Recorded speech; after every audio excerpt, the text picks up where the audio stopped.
have not seen any commercials, we have not seen any ads, we have not seen any Caitlin Clark merchandise, and we for sure as hell have not seen any Caitlin Clark signature shoe. You won't believe it. Nike has finally broken its silence on Caitlin Clark.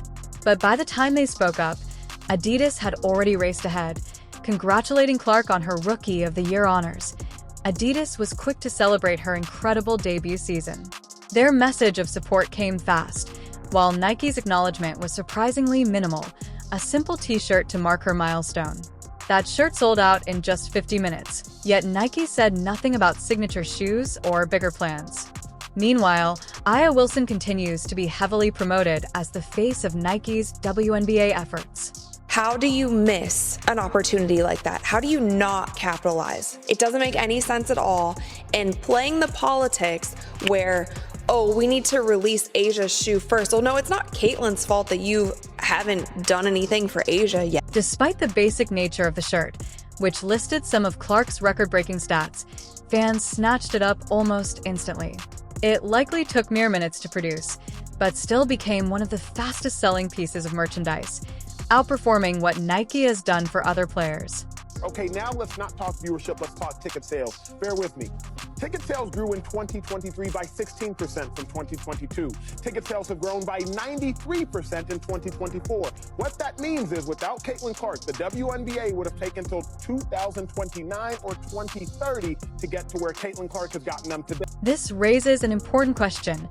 How can Nike release such a plain piece of apparel after Clark's historic season? If she were signed to Adidas instead, there's no doubt she'd already have her own shoe line, probably sold out by now. Since signing her, Nike hasn't released any major Caitlin Clark products. Zero, did I end the sports world? Very few rookie athletes have shaken things up like Caitlin Clark.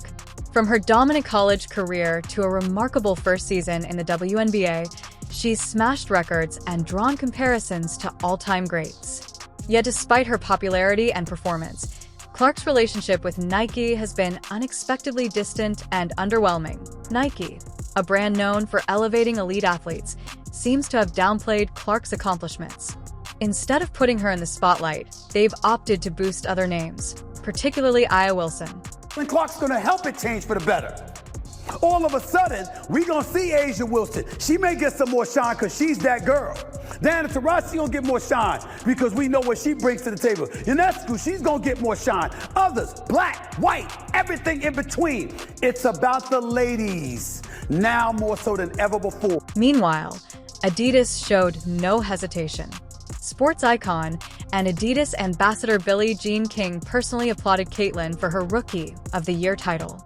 King's praise came before Nike had even made a public statement, highlighting Adidas's quicker recognition of Clark's achievements. King's endorsement wasn't just kind words, it sent a strong message.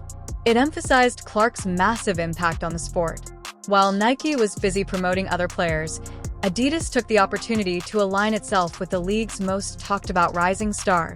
As someone who's fought for fairness in sports for decades, Billie Jean King's praise carried weight. She highlighted Clark's incredible skill, passion for the game, and how she's changed the conversation around women's basketball. Her Rookie of the Year honor isn't just about stats. It reflects her resilience during a season marked by both celebration and criticism. This kid's on the wrong team.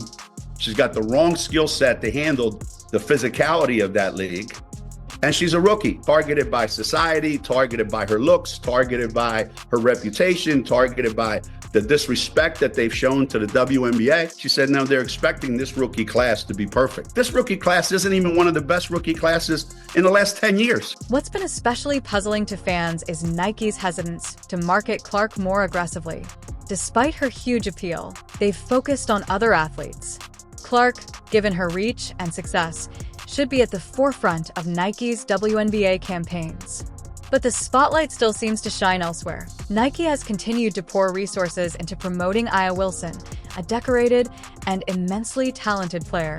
But it's impossible to ignore that Caitlin Clark has become the biggest draw in women's basketball. From record jersey sales to packed arenas, she's redefining what's possible for the sport. That's the frustration many fans and analysts are expressing. Why is Nike still centering other players when Clark is clearly generating the most buzz.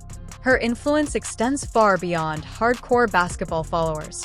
She's brought in casual fans, inspired young athletes, and created new interest in the league. Clark's debut season will go down as legendary. She didn't just hold her own, she dominated. Her long-range shooting, passing finesse, and leadership energized not just her team, but the entire WNBA fanbase. She brought attention and excitement the league sorely needed.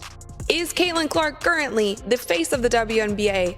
Yes. Do I think if A'ja Wilson dropped a shoe and Caitlin Clark dropped a shoe today at the very same time, that Caitlin Clark would outsell A'ja's shoe by 100 times? Yes, I think that would be the case. Still, oddly enough, the WNBA has also been slow to fully celebrate her rise. Even though word of her Rookie of the Year win leaked over a week before the official announcement, the league delayed their public recognition. And surprisingly, she didn't even win the title unanimously. That delay and lukewarm response raised plenty of eyebrows. Why wouldn't the league take full advantage of Clark's growing stardom? To many, it feels like resistance to accepting that the league's future is now resting on the shoulders of a 22-year-old superstar from Iowa. He's got one of the hottest selling jerseys in sports, y'all, according to Fanatics, led by the one and only Michael Rubin. Clark's Indiana Fever jersey is apparently sold out in all sizes. It was rumored that she actually outsold Dallas Cowboy jerseys. Clark has everything the WNBA and Nike could want: talent, star power, and a loyal fan base. But both the league and the brand seem reluctant to throw their full weight behind her. The question is, why? Even more baffling is that the criticism and dismissal are now coming from Nike, the very brand that signed her. Despite her overwhelming on-court success and massive public following, Clark continues to face strange levels of pushback that go beyond typical scrutiny. People need to realize the Indiana Fever, this is the second year in a row they had the #1 pick. So do y'all know what that means? That means they're not that good. This isn't just about performance. It feels deeply personal. Underneath the surface, there may be bias, jealousy, or even discomfort with how Clark is changing the league in real time. For a company like Nike, known for supporting game changers, from Michael Jordan to Serena Williams, it's shocking that they haven't embraced Clark more boldly. She's broken records, drawn new fans, and brought vital attention to women's basketball. And yet, their focus remains elsewhere. There is a Caitlin Clark effect on all of basketball, and especially on women's basketball ratings. Kudos to her. She has elevated an entire sport in viewer. Enter Adidas. Unlike Nike, they seem to understand Caitlin Clark's influence. Their ambassadors, like Billie Jean King, have celebrated her journey, and the brand appears ready to back her in ways Nike hasn't. The situation is even more frustrating when you consider Clark's contract. An 8-year, $28 million deal that now seems like a huge bargain for Nike, given her skyrocketing influence. Still, the company seems hesitant to fully promote her as the superstar she clearly is. Caitlin Clark has created more buzz around the basketball landscape and has actually transformed and revived a league that was the WNBA, and she is getting paid a measly $28 million. Until very recently, Nike hadn't even mentioned Clark publicly. One of the clearest signs of her value came after she was eliminated from the playoffs. TV ratings and ticket sales noticeably dropped. That's the Caitlin Clark effect. Her absence was felt immediately, proving her importance not just to her team, but to the entire league. So why aren't the WNBA and Nike doing more to uplift her? Somebody coming along and elevating the sport shine ultimately benefits you. Go out there, compete with her, try to bust her up if you want to, and all of that stuff. Just don't hate on the acclaim that she's getting. Whether it's internal politics, outdated mindsets, or fear of change, the hesitation to embrace Caitlin Clark as the future face of the league has confused and disappointed many. Her rise is undeniable, and if the organizations around her don't catch up soon, they risk missing out on a generational opportunity.